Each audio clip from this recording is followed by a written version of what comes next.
We had a situation with one of our athletes. So iron was dropped about 62% from time 1 to time 2, but it was still in normal range, but low normal range. Physician's response was, well, it's still normal.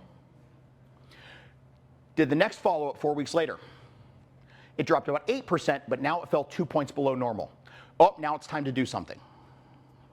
We could have headed this off if we would have paid attention to the first one, but it's that normal range part, and again, sufficient versus optimal, that starts to create some of this headache for us. So for biomarkers to really have context, we have to tie these to other measurables. All right, performance testing or outcomes, or even load monitoring and physiological responses.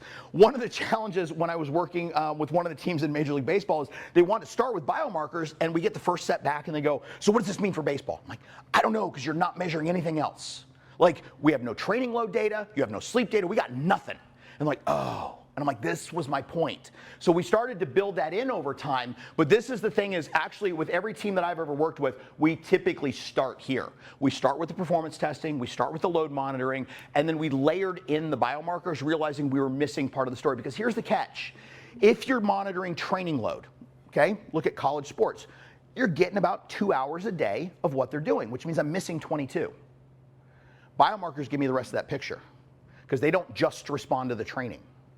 All right, so now I'm starting to get a more holistic approach to this. And it was interesting because the year that I started doing this with women's soccer was actually, they had consistently started to make the NCAAs again. They had been plagued by injury. We overcame that with a lot of other planning that went into this, but we realized we're still missing part of this picture. First year we started working with biomarkers and interpreting with them was the first year they made the Final Four in program history. They've been back since multiple times. Right, so it's one of those things that you start to realize, here, you still have to do everything else well. But here was just a missing piece of the puzzle. It was sort of next level. It wasn't